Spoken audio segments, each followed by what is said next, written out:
पति थे, वो मर गए, हमारा लड़का अनाथ हो गया, मैं क्या करूँ। साहब 13 तारीख तक नहीं मिला तो हम लोग 3 परिवार बचे, तीनों आत्महत्या कर लेंगे खुद अपने आप पेट्रोल छिड़क के, नहीं तो फांसी लगा सबके सामने, हम सब लोग के सामने। 13 तारीख को हमको इंसाफ चाहिए तो चाहिए, बोल रहे हैं ना। 13 तारीख अगर इंसाफ नहीं मिला 13 तारीख तक तो हम तीनों आदमी मर जाएंगे। हम बहुत दुख लेके अभी कुछ बोल रहे हैं। सब इंस्पेक्टर उसके बाद 2 घंटे 3 घंटे बाद जो थाना प्रभारी हैं वो पहुंचे। प्रशासन को हम यही बोलना चाहते हैं कि डेली वहाँ पे जिस स्थान पे मेरे पापा का मृत्यु शरीर वहाँ पे पड़ा था, उसी स्थान पे डेली 112 का गाड़ी डेली लगता था। किया गया, हम लोग चाहते हैं उस पेट्रोल पंप को मतलब परमानेंट उसको सील कर दिया जाए, क्योंकि 10 दिन से वहीं पे बैठ के वो प्लानिंग करता था। जो पेट्रोल पंप मालिक है हुमियार समाज से है, उसको संरक्षण दिया था। इधर देखिए केहू नहीं किया, अभी एक आदमी रहला कमाया आदमी के मार दिलक लोग। पूरा हथियार लैस था लोग वहाँ पे, मतलब बचने का कोई वहाँ पे चांस ही नहीं था। जो बचा वो भागो के बचा, जो जिसको काटा है वो दौड़ा के काटा है तलवार। वो दोनों का इनकाउंटर या फांसी दोनों चीज चाहिए। इनकाउंटर या फांसी जो। और दूसरा बात, उसका सारा संपत्ति सरकार अपने अंदर जब्त करे। क्या बोल रहे हैं? सारा संपत्ति या सरकार अपने अंदर जब्त करे, सब इनलीगल संपत्ति है। सिवान के मलमलिया में नरसंहार हुआ, जहां बीते शुक्रवार को 20-22 की संख्या में अपराधी पूरी प्लानिंग के तहत पहुंचे और 3 लोगों को मौत के घाट उतार दिए, जिसमें 1 लोगों को गोली मारकर हत्या की गई, 2 लोगों को तलवार से काटा गया। वहीं 2 लोग अभी भी गंभीर रूप से घायल हैं, जिनका इलाज अस्पताल में चल रहा है। जीवन और मौत के बीच वो लोग जूझ रहे हैं। मृतक की पहचान कौड़िया गांव के रहने वाले मुन्ना सिंह, रोहित सिंह और कन्हैया सिंह के रूप में हुई है। मुन्ना सिंह अब इस दुनिया में नहीं रहे। उनके परिजनों का मानना है कि अभी तक हम लोगों को न्याय नहीं मिला है। पुलिस ने जिन लोगों को गिरफ्तार किया है वो क्या गारंटी है कि वो उस घटना में शामिल थे।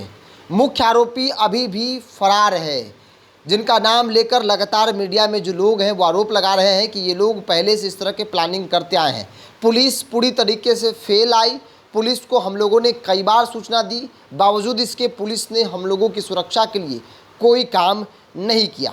मुन्ना सिंह के लड़के, उनका पूरा परिवार इस उम्मीद में है कि न्याय मिलेगा। हालांकि उनकी तरफ से भी कहा गया कि 13 तारीख तक अगर न्याय नहीं मिला तो हम लोग आत्महत्या कर लेंगे।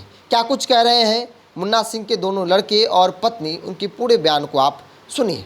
सर प्रशासन तो वहाँ पे ऑन द स्पॉट जब हुआ तब DIG साहब बोले थे कि हम लोग 48 घंटा का आप लोग समय दीजिए, हम लोग उसका जो भी संपत्ति है, जो भी हम लोग मांग किए थे, उसको बोले थे कि वो चिमनी वगैरह जो भी उसका प्रॉपर्टी है उसको ध्वस्त करेंगे।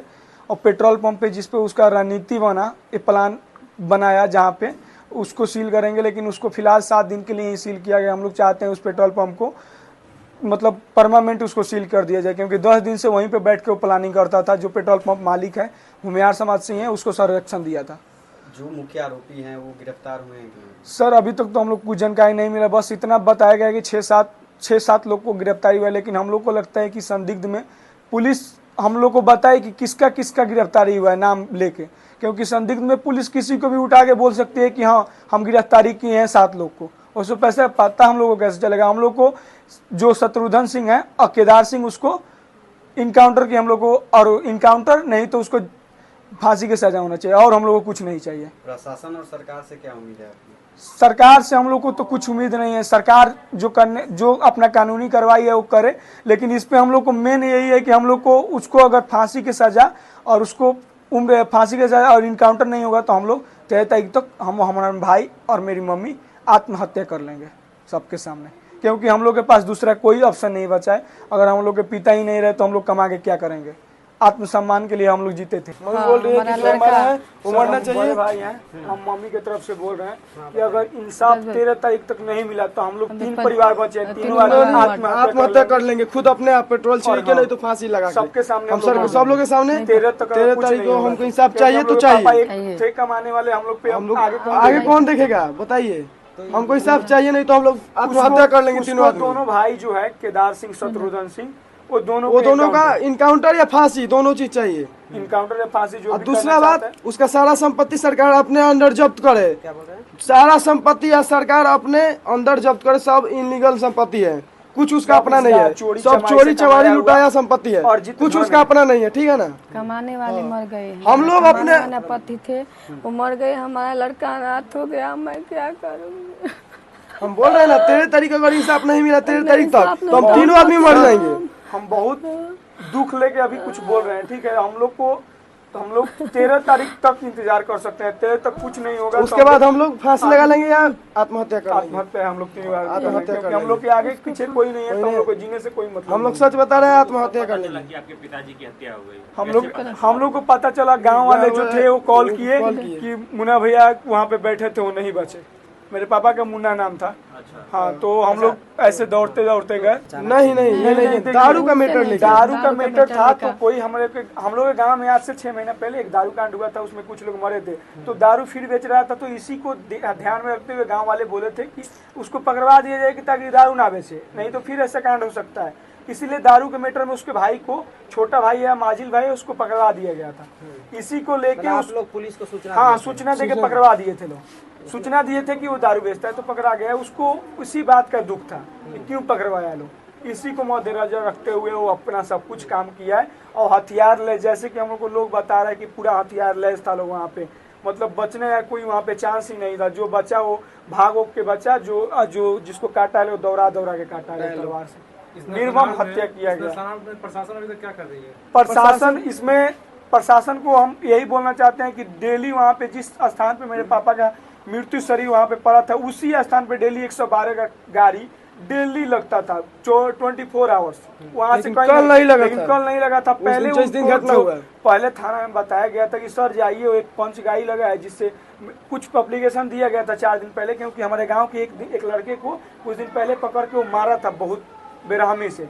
उसी को एप्लीकेशन दिया गया था। तो कल बताया गया था सर कि वो मलमलिया कुछ अपराधी आदमी को लेके आया है और हथियार लेके आया है। पुलिस एक्शन नहीं, पुलिस बोली कि एक जो है वो इंस्पेक्टर है कोई, वो बोले कि हम अभी दूसरे काम में है, रखिए कॉल, हम लोग कर लेंगे छापेमारी, आप लोग जाइए, हम लोग बाद में कर लेंगे। 112 भी नहीं पहुंचा। 112 कुछ नहीं था। 112 का तो एक सेकेंडरी बात है, फर्स्ट तो थाना है ना। 112 तक इमरजेंसी सिचुएशन वाला घटना है। के कितने देर बाद पुलिस 1 घंटा, 1.5-2 घंटा बाद।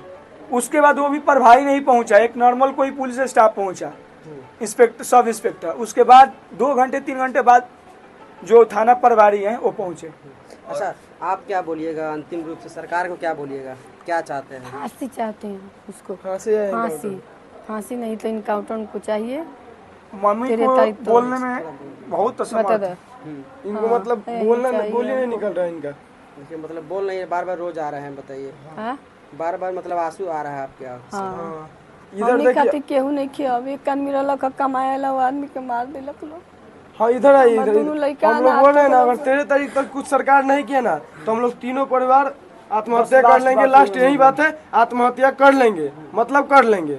तो आपने सुना, अब इनके पिताजी इस दुनिया में नहीं रहे। नरसंहार जैसी तस्वीर निकली, क्योंकि 20-22 की संख्या में जो अपराधी है पूरी प्लानिंग के तहत घटनास्थल पर जाते हैं और वहां पर लोगों को खरीद कर उनकी हत्या करते हैं, तलवार से काटा गया। आप कल्पना नहीं कर सकते हैं कि आज की तारीख में जब पटना में बैठकर नेता सुशासन की बात करते हैं, सरकार डंके की चोट पर कहती है कि सुशासन और सुशासन की सरकार में इस तरह का जघन्य अपराध जिसे नरसंहार कहा जा रहा है हो रहा है, बावजूद इसके पुलिस अब तक मुख्य आरोपी तक नहीं पहुंच पाई है। कई थानों की पुलिस वहां पर कैंप कर रही है, पूरा इलाका छावनी में तब्दील हो गया है, लेकिन पुलिस अब तक उन शराब माफियाओं तक नहीं पहुंची है। क्योंकि जो भी लोग इस पूरे घटनाक्रम में शामिल हैं, उनका बैकग्राउंड वो शराब माफिया हैं और उनको शराब बेचने में दिक्कत हो रही थी। कई बार जिन लोगों के साथ मारपीट की गई, जिनकी जान चली गई, इन लोगों ने पुलिस को सूचना दी, पुलिस को शिकायत की कि ये लोग शराब बेचते हैं। पुलिस छापेमारी की, कई बार शराब पकड़े गए, जब्त किए गए, और इसी बात का तकलीफ उन लोगों को था। पुलिस को सूचना गुप्त रखनी चाहिए, बजाय पुलिस ने सार्वजनिक किया। और यही कारण है कि आज की तारीख में इस तरह की घटना जो है वो घटी है। बिहार में शराबबंदी है और शराबबंदी वाले बिहार में शराब माफियाओं का मनोबल इतना चढ़ा है, बढ़ा है कि वो नरसंहार भी करने को तैयार है। बहरहाल आप क्या मानते हैं? आप भी अपनी राय को कमेंट्स बॉक्स में रखिए। क्या वाकई में शराब माफियाओं का मनोबल इतना चढ़ बढ़ गया है कि वो इस तरह की घटना, इस तरह के जघन्य अपराध करने को भी तैयार है?